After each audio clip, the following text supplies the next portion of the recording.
Olá pessoal, eu fiquei de passar o vídeo para vocês, para o pessoal do terceiro ano do ensino médio, sobre Sócrates. Tá? Quem foi Sócrates? Sócrates foi, por que nós chamamos alguns filósofos que vêm antes de Sócrates de pré-socráticos? Vocês se lembram disso? Porque são filósofos que se preocupavam com o arqué, a busca das coisas, do princípio de todas as coisas, da physis, o entender das coisas físicas, por que chovia, por que fazia sol, por que o cavalo anda. Eles buscavam o aperion, buscavam o princípio, o arqué, o princípio de todas as coisas. Para Anaximandro era o aperion, para Tales de Mileto era a água, e assim sucessivamente. Então, o princípio de todas as coisas, a busca do arqué, era o que norteava o conhecimento dos pré-socráticos. Por isso chamam-se pré-socráticos. Agora você vai entender por que Sócrates marca esta aliança, essa diferença, esse tempo entre pré-socráticos e pós-socráticos. Sócrates deixa de lado a busca do arqué, do princípio de todas as coisas, e começa a se preocupar com o homem, com o ser humano em si. Ele começa a estudar a sociedade, os sentimentos das pessoas, a moral, a ética e assim sucessivamente. Tá? Ele deixa de lado a busca do princípio de todas as coisas e passa a estudar o quê? As coisas relacionadas ao ser humano e a tudo aquilo que o envolve. A política, a sociedade, os sentimentos, a moral, a justiça, a ética, a beleza e a arte, a poética, todas essas coisas que envolvem o ser humano. Por assim dizer, nós poderíamos citar que Sócrates, ele é sim um humanista, simplesmente um humanista, tá? Então é ele que marca essa grande divisória entre pré-socráticos. Os pré-socráticos buscavam entender a physis, o arqué, a busca, o princípio de todas as coisas, ou chamados também filósofos da natureza. Sócrates passa a buscar o conhecimento em torno do ser humano. Sócrates é o grande famoso autor daquela frase que diz: só sei que nada sei. O que ele queria dizer com isso? Embora o homem busque o conhecimento, ainda assim ele vai chegar um momento em que ele vai entender que tudo o que ele sabe do mundo é muito pouco para o que ele ainda tem que descobrir e conhecer. E a cada vez que ele vai se conhecendo, ele tem muito mais a se conhecer de si mesmo, certo? Há muito mais a conhecer do outro à sua volta. Quando ele nunca chegará, o ser humano, para Sócrates, ele nunca chegará ao final, ao âmago, a completar todo o conhecimento. Para Platão, que era discípulo de Sócrates, toda a essência de todas as coisas, elas pré-existiam. E para Aristóteles, elas eram materiais. Já para Sócrates, a essência, a verdade, ela se encontrava naquilo que você utiliza por aquele determinado tempo, por aquele determinado momento. Passou aquele e que é aceita por todas as pessoas à sua volta. Passado isso, de tempos em tempos, para Sócrates, a essência e a verdade muda. E uma coisa que hoje é, amanhã já não é mais. Para Platão, não. Para Platão, as ideias sempre existiram. Existiram antes de todas as coisas.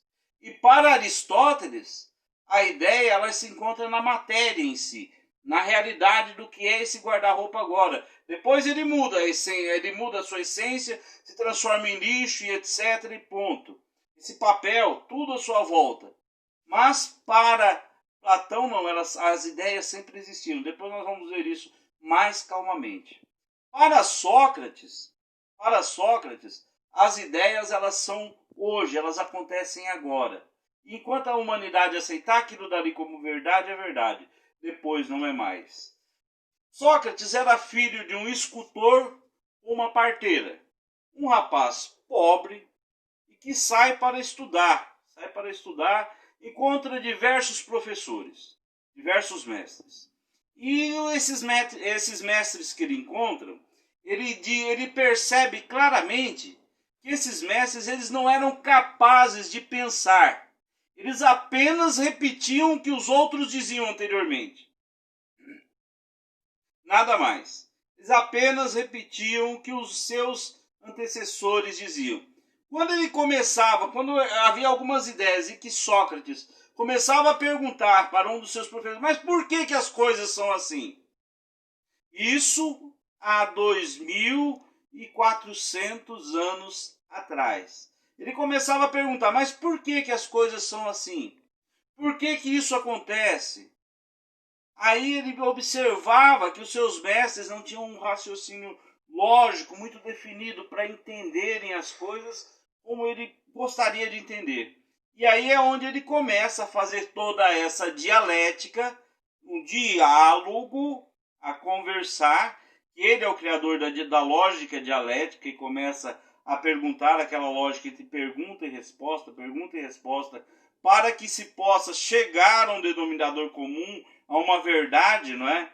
Ele é o criador dessa ideia de tese, antitese e depois um novo conhecimento, tá? Começa com Sócrates isso.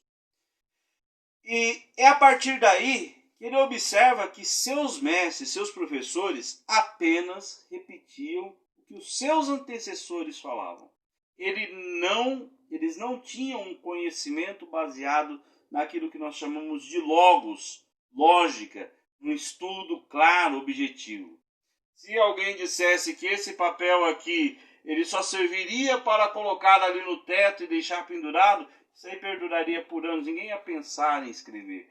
Para Sócrates não, Sócrates vê a utilidade, diversas utilidades que você pode dar ao papel. Ele pode servir para escrever, pode servir para fazer origami, ele pode servir para colar ali na parede, fazer um desenho e assim sucessivamente. Ele começa a criar a amplitude das ideias através de uma coisa chamada diálogo ou dialética.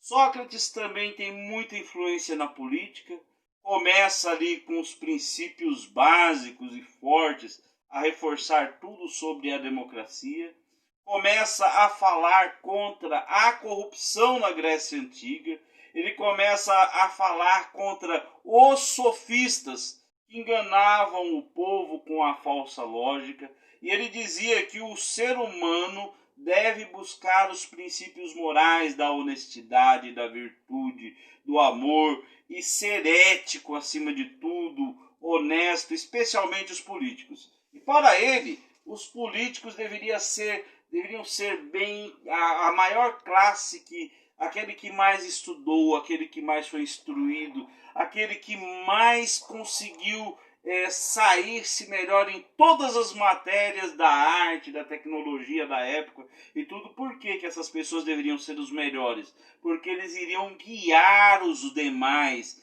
guiar uma cidade inteira, ou seja, para que eles pudessem dar o melhor a toda aquela cidade, os seus políticos, os seus líderes deveriam ser tirados dos melhores, deveriam ser os mais técnicos, os melhores em tudo, tá? O que não acontecia muitas vezes, pois os sofistas simplesmente com diálogos faziam as pessoas concluírem a falsa lógica. E ele falava muito contra isso, como os políticos fazem no dia de hoje, mentem. E Sócrates falava muito contra esses sofistas, que eram mais ou menos que uma classe ali de advogados, que eram pagos para criar verdades em torno das pessoas. E ao final de tudo, Sócrates, como pregava essa ética, essa moral muito forte, ele acaba condenado à morte. E ele se mata com cicuta, envenenado. Sócrates se caracteriza muito também por ensinar nas praças o seu diálogo, a sua filosofia, por ensinar ao público, e aquilo dali juntava-se muitos cidadãos atenienses em torno dele e ele conseguia divulgar muito o seu conhecimento. Para falar de Sócrates, nós faremos outros vídeos depois e vamos falar detalhadamente, especialmente da maiêutica. Maiêutica em grego é parto, certo? Sócrates dizia que ele fazia nas pessoas, através da dialética, o parto das ideias.